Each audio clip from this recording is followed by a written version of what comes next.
pourquoi la chaîne Survie Québec? En fait, il y a 3 bonnes raisons pourquoi créer une chaîne de survie au Québec. Premièrement, il manque de vidéos de survie urbaine, survie en forêt, des vidéos qu'on retrouve surtout aux États-Unis, des vidéos de préparation en cas d'urgence, des vidéos de préparation en cas de désastres humains, de désastres environnementaux, des vidéos explicatives aussi sur la création d'un réseau, la connexion entre des personnes que vous connaissez, la préparation en général en fait. Donc j'ai commencé à m'intéresser à ça il y a à peu près 1 an. J'ai regardé des vidéos comme Not Fancy, Analytical Survival, qui est très très complet, dont je m'inspire beaucoup au niveau de l'idéologie, en fait de survie. Sinon, en général au Québec, c'est ça, je trouve qu'il n'y a pas assez de vidéos et le but de Survie Québec, c'est de faire aussi, une autre raison, c'est de faire des partages de connaissances. De partager les connaissances pour que tout le monde ait justement ces connaissances-là pour survivre dans les conditions que nous voulons partager. Donc, ce qu'il va y avoir sur cette chaîne-là va pouvoir autant être bonne pour le monde qui va vouloir faire du tir à la cible, autant que aussi quelqu'un qui veut se faire un potager, quelqu'un qui veut se construire une cabane dans le bois, quelqu'un qui veut créer un réseau, quelqu'un qui veut avoir son sac à dos prêt, quelqu'un qui, en fait, qui veut faire pas mal de choses. Puis sinon, une autre raison, c'est la conjoncture.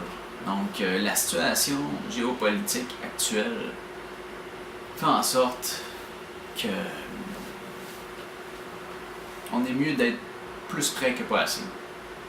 Donc, pour le monde qui pense que tout va bien, que dans les 10, 20, 30 prochaines années, il ne se passera pas grand-chose, moi, j'ai une chose à dire à ce monde-là. Réveillez-vous, parce que il va se passer quelque chose et il faut être prêt. Le but de tout ça, c'est pas de faire des choses contre la population ou de créer des groupes pour s'attaquer à des institutions. Le but de ça, c'est de se préparer au cas où que le système tombe. Qu'est-ce que vous faites? Qu'est-ce que vous allez faire si le système tombe? C'est la question qu'il faut que vous vous posiez. Se créer des centaines de scénarios dans sa tête, c'est pas assez pour le nombre d'éventualités de ce qui peut se passer. Donc c'est sûr qu'en général, on peut dire je me prépare au cas où il y a une guerre civile, mais ça veut pas dire que c'est ça qui va se passer. Et s'il y en a une, ça peut être de tellement de façons différentes qu'il faut être préparé à le plus d'éventualités possible. Donc, la manière de procéder qu'on va avoir de procéder, c'est qu'on va diffuser des vidéos assez régulièrement sur toutes sortes de sujets, sur les activités qu'on fait aussi, on se réunit. Donc, c'est pas mal ça.